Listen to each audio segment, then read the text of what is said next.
Hey guys, तो कैसे हैं आप लोग। This is Chirag Dahiya and I am back with another video. And as of now when I am recording this video, अब तक तो ऐसा मेरी पहली दो वीडियोस पे इतने कोई खास व्यूज़ तो है नहीं। So I know there are no guys और girls as of now as such, but in future if someone watches this video, so to them hey. And अगर तुम इस वीडियो को देख रहे हो तो तुम्हें पता ही होगा कि हम पार्ट 3 कर रहे हैं पार्लियामेंट्री सिस्टम का।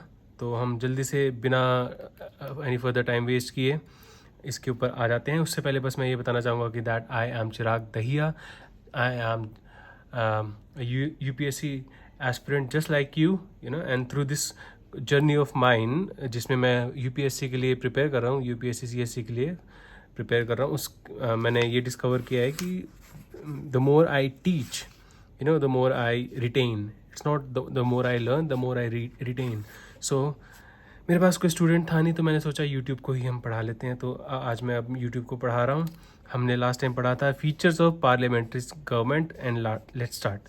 सो सबसे पहला फीचर है नॉमिनल एंड रियल एग्जीक्यूटिव। तो नॉमिनल जो होता है मतलब नाम मात्र, ठीक है, या टाइटुलर, ठीक है, या सेरेमोनियल, ठीक है, जो हमारे वो हैं हेड हैं of the state. No, nominal जो एग्जीक्यूटिव हैं वो कौन है, हमारे प्रेसिडेंट, उनको डे यूरे भी कहते हैं, डे यूरे, ठीक है। उसके अलावा हम उनको हेड ऑफ द स्टेट भी कहते हैं। हेड ऑफ द स्टेट इसलिए कहते हैं because he is at this ceremonial position. उसके अलावा जो हमारे रियल एग्जीक्यूटिव हैं, ठीक है, वो कौन है, हमारे प्राइम मिनिस्टर। तो उनको हम क्या कहते हैं, डे फैक्टो या डी फैक्टो, एंड उनको हम हेड ऑफ द गवर्नमेंट कहते हैं। वो गवर्नमेंट को रन करते हैं। उनको हम उसके अलावा प्राइमस इंटर पारस भी कहते हैं, बट वो हम पहले वाली वीडियोज़ में कहे और सुन चुके हैं, सो हम ज़्यादा समय उसके ऊपर नहीं बिताएंगे। आप पुरानी वीडियोस देख सकते हैं उसको समझने के लिए। हमने लास्ट इसका सेकंड फीचर जो पढ़ा था वो था majority party rule, which says that कि जो party majority number of seats gather करेगी या जीतेगी वो गवर्नमेंट बनाएगी, ठीक है। अगर ऐसा कोई डिफरेंट पार्टीज़ हैं जिनके पास हर एक के पास कुछ नंबर ऑफ सीट्स आ जाती हैं और किसी के पास भी मेजोरिटी नंबर ऑफ सीट्स नहीं आती हैं, तो कोलिशन गवर्नमेंट बनेगी, ठीक है। उसके अलावा कलेक्टिव रिस्पॉन्सिबिलिटी, इसके अंदर क्या होता है कि when the government is formed, so the council of ministers which is formed, which run the government, is collectively responsible to the parliament. That is, executive is responsible to the legislature, or the council of ministers is collectively responsible to the member of parliament or the Lok Sabha or the parliament.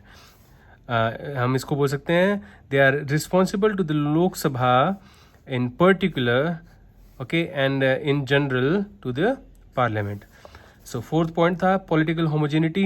क्या है कि इसका जो parliamentary system है उसका feature ये है कि usually members of the council of minister belong to the same political party. Obviously अगर मेजोरिटी पार्टी रूल है, चल रहा है, अगर कोलिशन गवर्नमेंट नहीं है, तो उनकी यहाँ पर एक उनको बेनिफिट क्या मिलता है कि इनकी आइडियोलॉजीज जो हैं वो सेम होती हैं, तो उनको जो गवर्नमेंट है वो रन करने में इतना ऐसा प्रॉब्लम नहीं होता है, ठीक है। बट अगर कोलिशन गवर्नमेंट होती है तो उनको कंसेंसस पे आना पड़ता है किसी भी स्कीम या पॉलिसी या लॉ के या एक्ट के लिए, और that is how they try to run the government, ठीक है। उसके अलावा डबल मेंबरशिप है। Double membership is another feature of parliamentary form of government, जिसके अंदर क्या होता है कि जो हमारे मिनिस्टर्स हैं वो एग्जीक्यूटिव होते हैं when they are ministers, and they play the role of legislature when they are in the Lok Sabha in the meetings, and when they are enacting the acts, so they play a dual role, ठीक है। The same ministers are the member of parliament also, they are executive and legislature also, ठीक है। उसके अलावा हमारा 6 point है leadership of prime minister. तो जो प्राइम मिनिस्टर है he is very important, he is very powerful, he is very influential. क्यों है? क्योंकि काउंसिल ऑफ मिनिस्टर का भी जो लीडर है दैट इज़ हमारे प्राइम मिनिस्टर। जो पार्लियामेंट है उनके भी जो लीडर हैं वो भी हमारे प्राइम मिनिस्टर हैं। उसके अलावा जो खुद की पार्टी है, ऑब्वियसली जब अगर वो अपनी पार्टी के लीडर नहीं होंगे तो वो प्राइम मिनिस्टर के लिए अपॉइंट नहीं होंगे। ऐसा वैसे ज़रूरी नहीं है, जो प्रेसिडेंट हैं वो किसी और को भी कर सकते हैं, बट जनरली कन्वेंशन यही है कि जो भी मेजोरिटी पार्टी जो प्रेसिडेंट हैं उनको लग रही है वो उसके लीडर को ही प्राइम मिनिस्टर अपॉइंट करते हैं। फिर जो प्राइम मिनिस्टर हैं वो बताते हैं कि these are the people from amongst the member of parliaments which I want to be my council of ministers.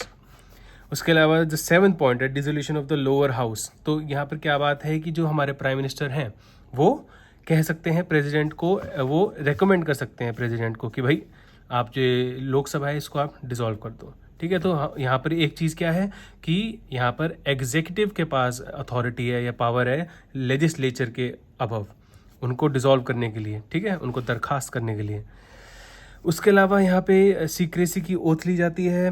The ministers operate on the principle of secrecy of procedure and can not diverge information about their proceedings, policies and decisions. तो it's very simple, obviously ये national importance की जो चीज़ें होती हैं, बातें होती हैं, ये हमारे जो पार्लियामेंट है उसके अंदर होती हैं। तो बहुत सारी चीज़ें होती हैं जो जनरल पब्लिक के सामने नहीं निकालनी होती, तो उनको ये ओथ ऑफ सीक्रेसी लेना पड़ता है, ठीक है। उसके अलावा फिर हमने प्रेसिडेंशियल गवर्नमेंट है उसके फीचर्स देखे थे। तो यहाँ पर क्या है, द अमेरिकन प्रेसिडेंट है वो हेड ऑफ द स्टेट भी है, हेड ऑफ द गवर्नमेंट भी है, ठीक है। जहाँ की पार्लियामेंट्री जो फॉर्म ऑफ गवर्नमेंट है उसके अंदर जो हेड ऑफ द स्टेट हमारे प्रेसिडेंट होते हैं, हेड ऑफ द गवर्नमेंट हमारे प्राइम मिनिस्टर होते हैं। लेकिन अमेरिकन उसमें कांग्रेस में वहाँ पे पार्लियामेंट को कांग्रेस कहते हैं। तो वहाँ पे जो प्रेसिडेंट होते हैं वही हेड ऑफ द स्टेट होते हैं, वही हेड ऑफ द गवर्नमेंट होते हैं। और वहाँ पे सबसे जो मेन बड़ा डिफरेंस है प्रेसिडेंशियल गवर्नमेंट होने का इज़ दैट कि the executive is not responsible to the legislature, as simple as that, ठीक है। तो अगर इसका सेकंड पॉइंट हम पढ़ें तो the president is elected by N electoral college for a fix tenure of 4 years। तो ये फ़र्क हो रहा है कि हमारे यहाँ पे इंडिया में 5 years होता है, उनके यहाँ पे 4 years होता है tenure. He can not be removed by the Congress, ठीक है। So for example because they are not responsible, है ना, तो obviously they can not be removed also. यहाँ पर वो रिस्पॉन्सिबल हैं तो उनको अपना कॉन्फिडेंस मोशन दे के उनको शो करना होता है कि भाई yes we are ready to form a government. उसके अलावा the president governs with the help of cabinet, इनके खुद के अपॉइंटेड यहाँ पे सेक्रेटरीज होते हैं प्रेसिडेंट के ही, उसको किचन कैबिनेट भी कहा जाता है, ठीक है। वो नॉन इलेक्टेड होते हैं, वो खुद से अपॉइंट करते हैं and they are responsible only to him, ठीक है। And the president and his secretaries are not responsible to the Congress, ये हमने अभी समझा, for their acts. They neither possess membership in the Congress nor attend its sessions, ठीक है। E point, the president can not dissolve the house of the representatives, ठीक है। Obviously अब वो रिस्पॉन्सिबल नहीं है तो क्या कहते हैं, वो अपना काम अलग से करते हैं, द लेजिस्लेचर है वो अपना काम अलग से करते हैं। The lower house of the Congress, ठीक है, हाउस ऑफ रिप्रेजेंटेटिव्स कहते हैं लोअर हाउस को। एंड जो लास्ट पॉइंट है हमारे प्रेसिडेंशियल गवर्नमेंट का, द डॉक्ट्राइन या doctrine of separation of powers, ठीक है, is the basis of American presidential system. Although वो प्रेसिडेंशियल सिस्टम पार्लियामेंट्री सिस्टम में भी अप्लाई होता है doctrine of separation of powers, लेकिन थोड़ा इधर एक दूसरे के गिरबान में वो झांक लेते हैं हमारे जो जुडिशरी, एग्जीक्यूटिव एंड लेजिस्लेचर है। The legislative, executive and judicial powers of government are separated and vested in 3 independent organs of the government in presidential government. अब हम आज उसके सामने पढ़ने और समझने वाले हैं the merits of the parliamentary system, ठीक है, एंड द डीमेरिट्स। चलो जल्दी से पढ़ते हैं और ख़त्म करते हैं।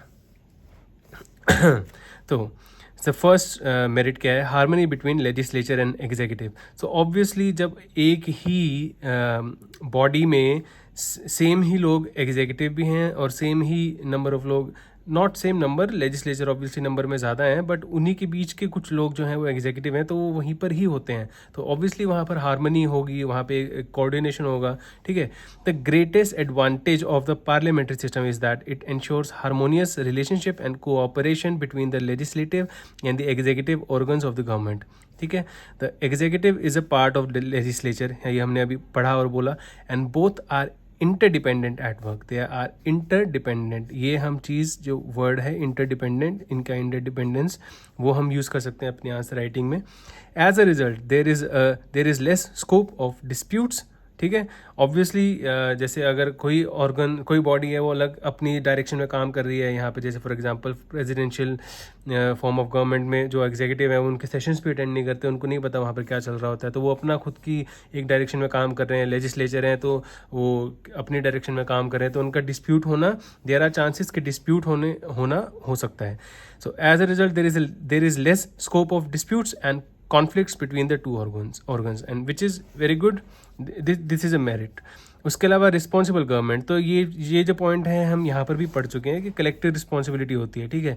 हम इसको कम से कम अब तक की क्लासेस में 10 बार तक रिपीट कर चुके हैं कि that executive is responsible to the legislature. So responsible government यहाँ पर वो बोल रहे हैं, तो इट्स अ मेरिट, ठीक है। By its very nature the parliamentary system establishes a responsible government, ठीक है। जो गवर्नमेंट है वो रिस्पॉन्सिबल है किसको? द लेजिस्लेचर को, द लोकसभा को, द पार्लियामेंट को।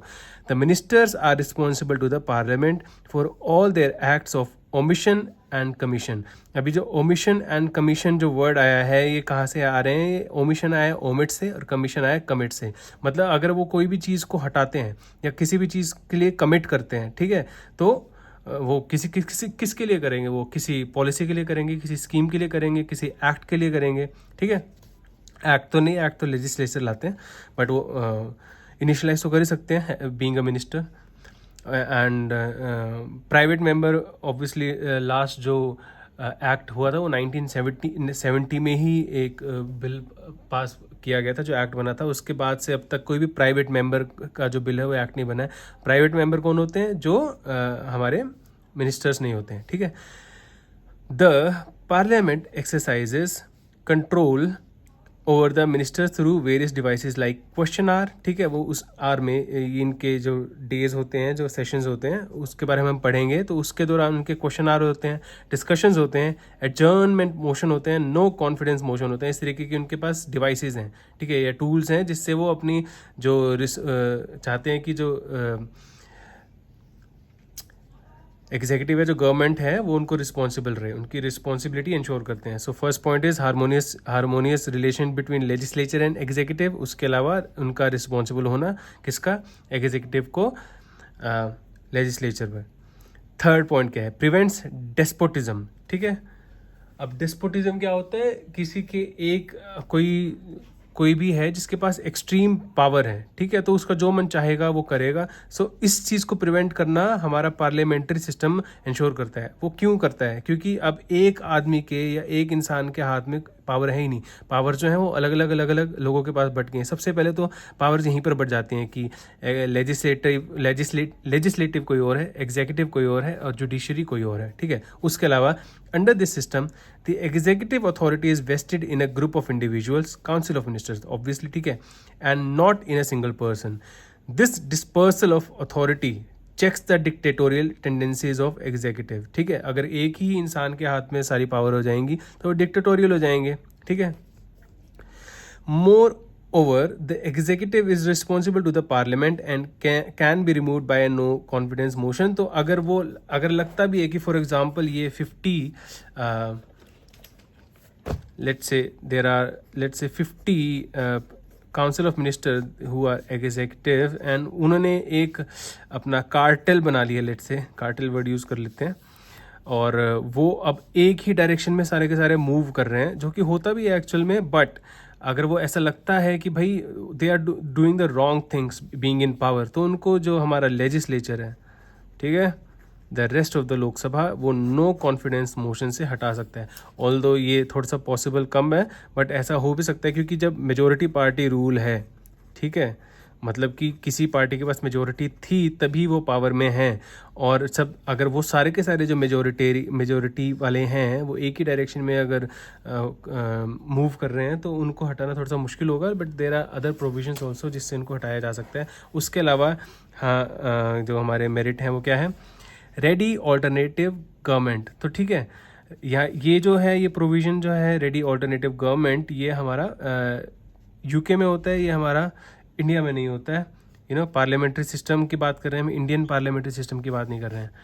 In case the ruling party loses it's majority, ठीक है, the head of the state can, who is the head of the state? The president can invite the opposition party to form the government, ठीक है। This can happen. This means an alternative government can be formed without fresh elections. Hence Dr. Jennings says the leader of the opposition is the alternative prime minister, which is not the case in India, ठीक है।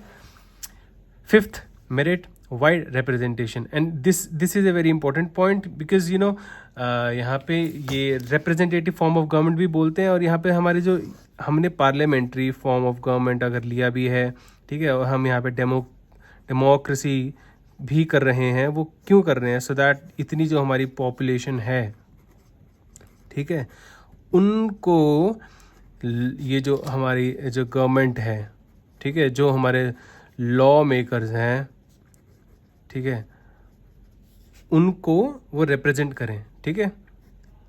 तो representation of general public. तो यहाँ क्या बोल रहे हैं, in a parliamentary system the executive, ठीक है, the executive consists of a group of individuals, obviously the council of ministers, that is ministers who are representatives of the people, ठीक है, not just the ministers, in fact all the people in the parliament, all the members of the Lok Sabha are the representatives of people. Hence it is possible to provide representation to all sections. It is possible, जरूरी नहीं है कि ऐसा हो, it is possible.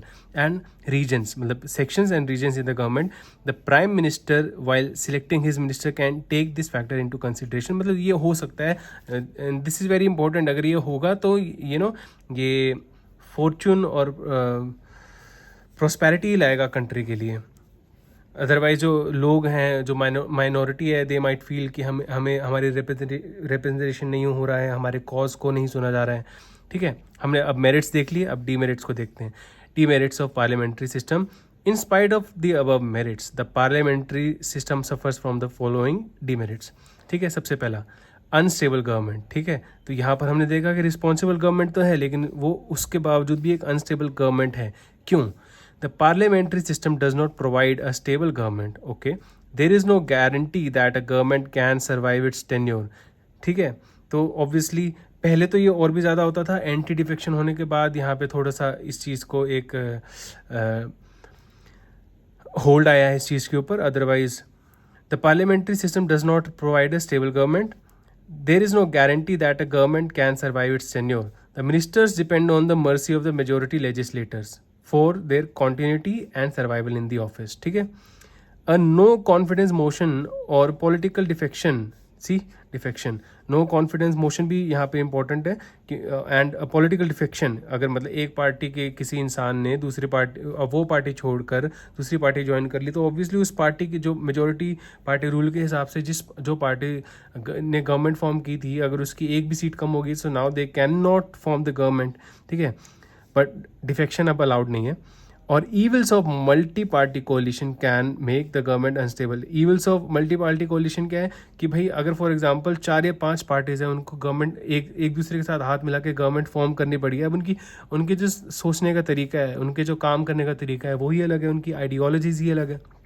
तो वो हर एक खुद को डोमिनेट करना चाहेगा, डोमिनेट करना पसंद करेगा, ठीक है। एंड उस चक्कर में वो एक दूसरे को नीचे खींचेंगे और पीछे खींचेंगे, और ऐसा करते हुए वो क्या कहते हैं, they can use the false routes also, तो which can turn in something very ugly. So evils of multi party coalition can make the government unstable. तो ठीक है, रिस्पॉन्सिबल गवर्नमेंट है, ठीक है, लेकिन उसके अलावा वो अनस्टेबल भी है।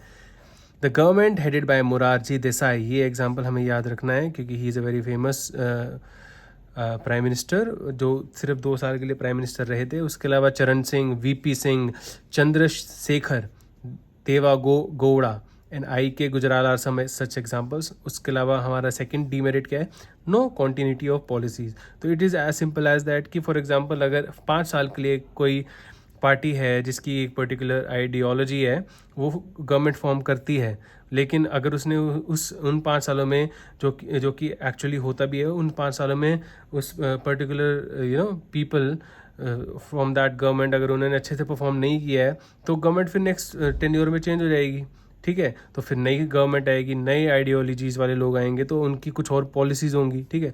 The parliamentary system is not conducive for formulation and implementation of long-term policies, ठीक है।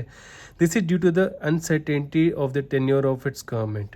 A change in the ruling party is usually followed by changes in the policies of the government, ठीक है। ऐसा हुआ भी था मोरारजी देसाई इन 1977 की गवर्नमेंट में। For example, the Janata government headed by Morarji Desai in 1977 reversed a large number of policies of the previous Congress government. The same was repeated by Congress government after it came back to power in 1980. तो अगर यही करते रहेंगे, एक दूसरे की policies ही ये change करते रहेंगे, तो एक स्टेबिलिटी नहीं आएगी, ठीक है।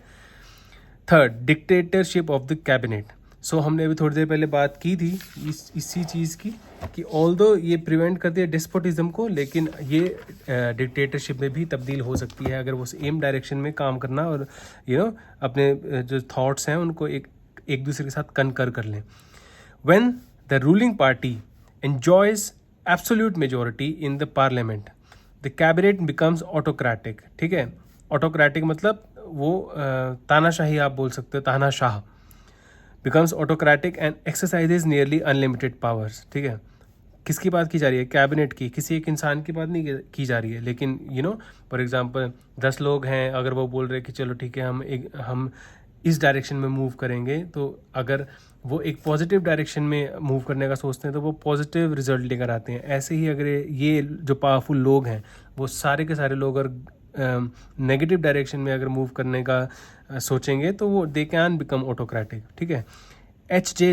Lasky says that the parliamentary system gives the executive an opportunity for tyranny. ठीक है. Ramsay Muir, the former British Prime Minister, also complained of the dictatorship of the cabinet. ठीक है, तो ऐसा हुआ है एक्चुअल में. This phenomena was witnessed during the era of Indira Gandhi and Rajiv Gandhi. तो इंडिया में भी हो चुका है ऐसा. ठीक है, तो जहाँ की हम डेस्पोटिज्म प्रिवेंट कर सकते हैं, उसके अलावा यहाँ पे डिक्टेटरशिप भी हो सकती है. ठीक है, इट डिपेंड्स कि वो लोग जो हैं जिन्होंने गवर्नमेंट फॉर्म की है उनकी आइडियोलॉजीज़ क्या हैं, वो किस डायरेक्शन में मूव कर रहे हैं.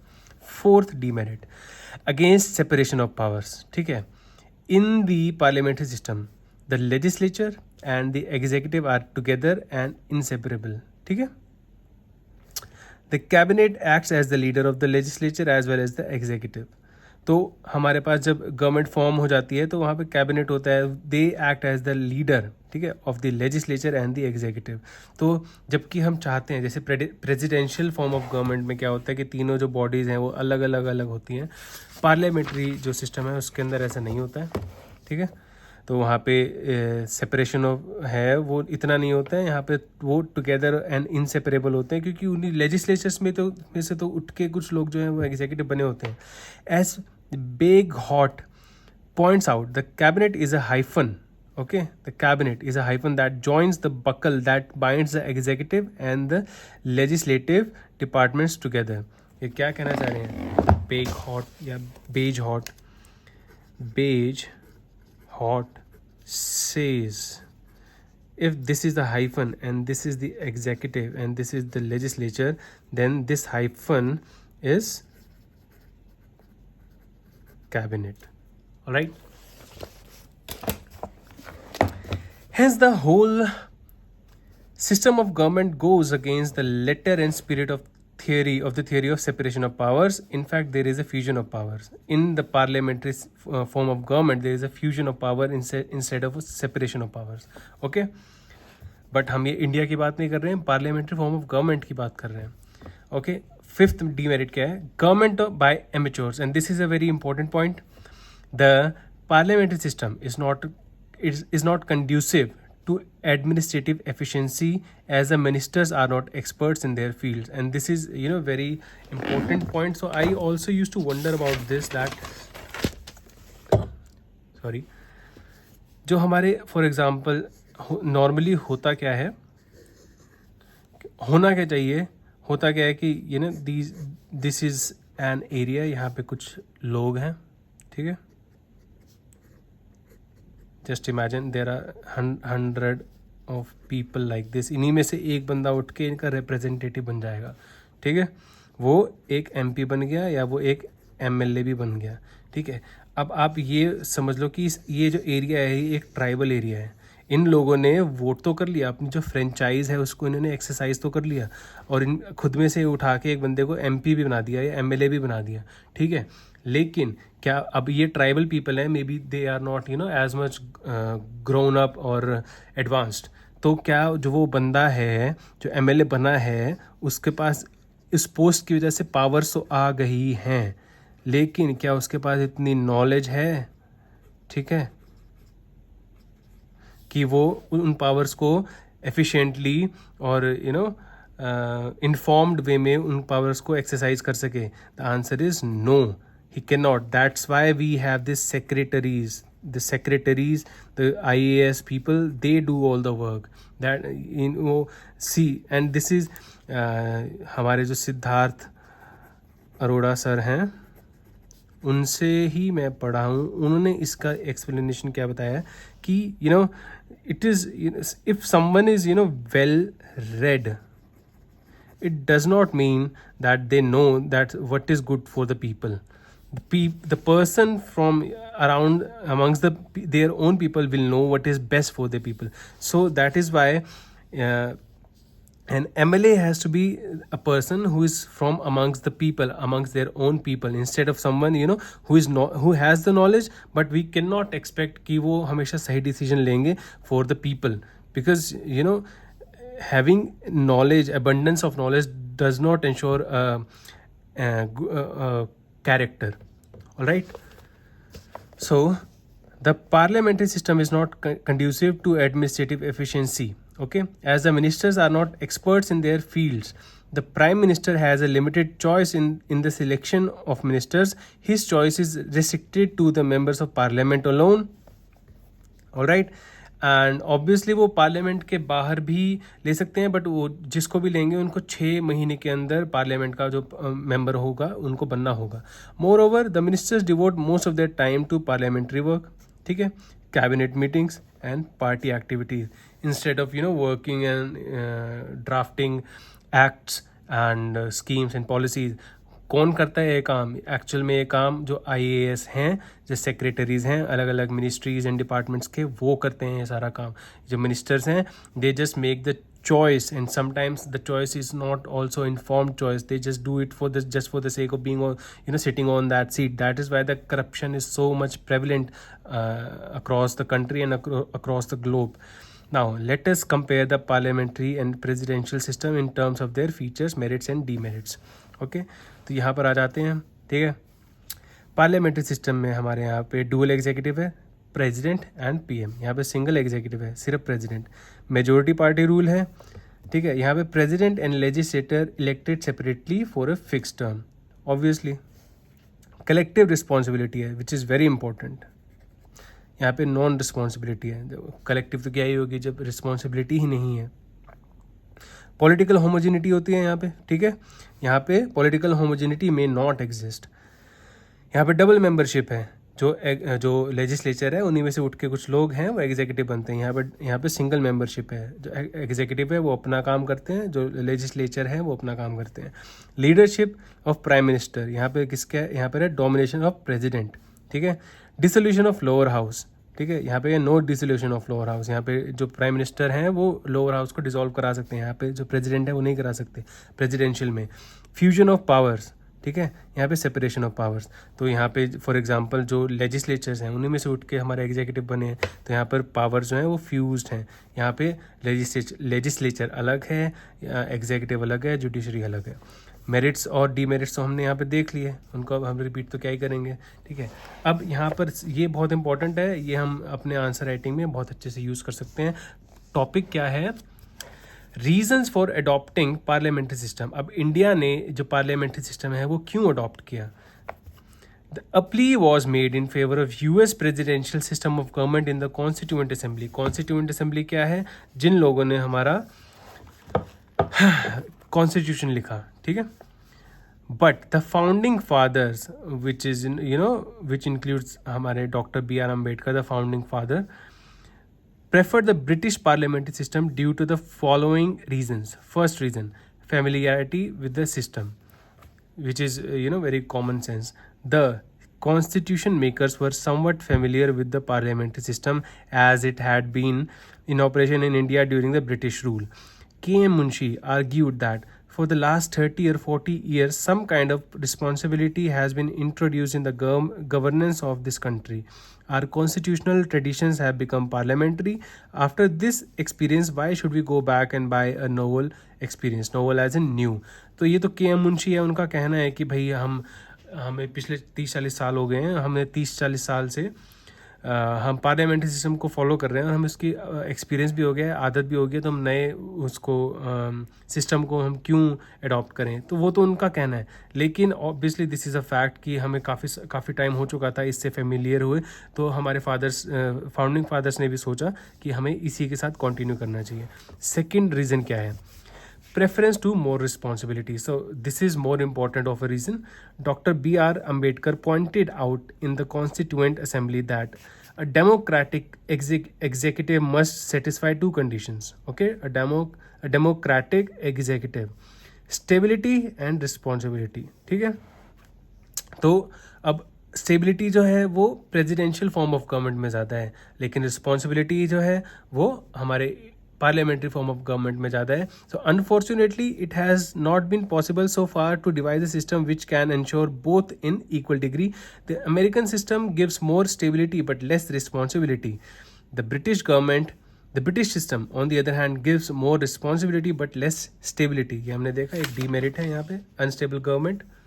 Alright, the draft constitution in recommending the parliamentary system of executive has preferred more responsibility to more stability, so that they do not become autocratic, although sometimes they do become dictatorial or autocratic or tyrannic. Third reason क्या है? Need to avoid legislative and executive conflicts. तो ये देखो कि मतलब जो यहाँ पे जो पॉइंट्स हैं वहीं आगे जाके भी रिपीट हो रहे हैं।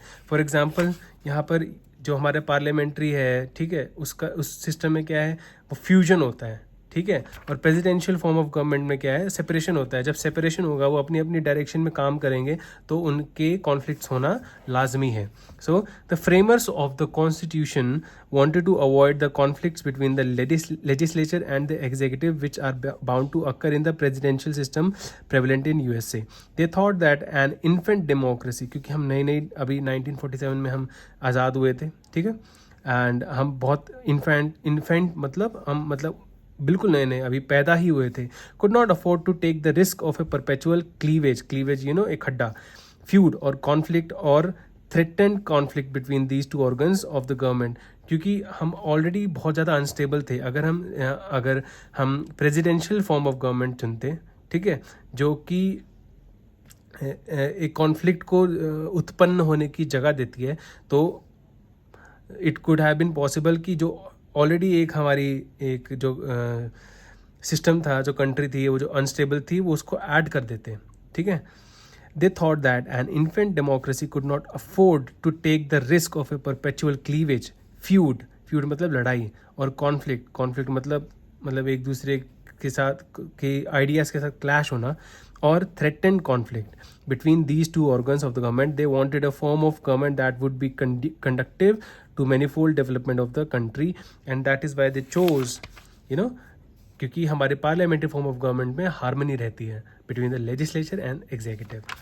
उसके अलावा हमारा जो फोर्थ है, nature of the Indian society, which says that कि हमारी इंडियन सोसाइटी बहुत ही ज़्यादा विविड और वेरिड है, बहुत ही ज़्यादा डाइवर्स है और वाइब्रेंट है, ठीक है। अलग अलग तरीके के, अलग अलग एथनिसिटी के लोग, अलग अलग कल्चर्स, अलग अलग रिलीजन के लोग यहाँ पे इंडिया में रहते हैं। सो उन सबको जो रिप्रेजेंटेशन है, वो वाइड रिप्रेजेंटेशन हमारा पार्लियामेंट्री सिस्टम ही प्रोवाइड कर सकता था, तो इसके लिए हमने पार्लियामेंट्री सिस्टम को चुना। क्या कह रहे हैं? India is one of the most heterogeneous states. Heterogeneous मतलब जहाँ पे अलग अलग तरीके की वैरायटी वाले लोग हैं, and most complex plural societies, मतलब ठीक है, कॉम्प्लेक्स मतलब कि उनके बीच में बहुत ही अलग अलग तरीके के डायनामिक्स और परमिटेशन एंड कॉम्बिनेशन चलते हैं और इंटरेक्शंस होते हैं, ठीक है। और प्लूरल मतलब अब ऑब्वियसली जैसे फॉर एग्जांपल अगर हम यूके की बात करें, ऑब्वियसली वहाँ पे भी बहुत सारी एथनिसिटीज़ हैं, लेकिन जो प्रेवलेंट एथनिसिटी है वो क्या है?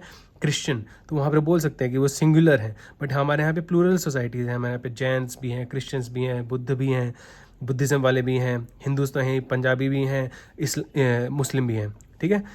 The and most complex plural societies in the world. Hence, the constitution makers adopted the parliamentary system as it offers greater scope of giving representation to various sections, क्योंकि उनका जो representation होना government में बहुत ज़्यादा ज़रूरी है। तभी क्योंकि जब उनमें से उठ के कोई इंसान उनका जो रिप्रेजेंटेटिव है गवर्नमेंट में होगा, तभी तो वो कुछ क्या कहते हैं, चेंज ला पाएगा उन लोगों के लिए। अगर उनके बीच का कोई इंसान अगर गवर्नमेंट में है ही नहीं, तो वो कैसे, उनके लिए कौन चेंज लेकर आएगा? कि नई पॉलिसीज या स्कीम्स लेकर आएगा कि उनका एडवांसमेंट हो, उनका ग्रोथ हो, ठीक है, इकोनॉमिक एंड सोशल ग्रोथ हो, ठीक है, to various sections, interest and regions in the government.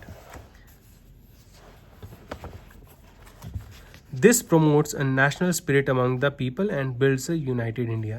Whether the parliamentary system should be continued or should be replaced by the presidential system has been a point of discussion and debate in our country since 1970s.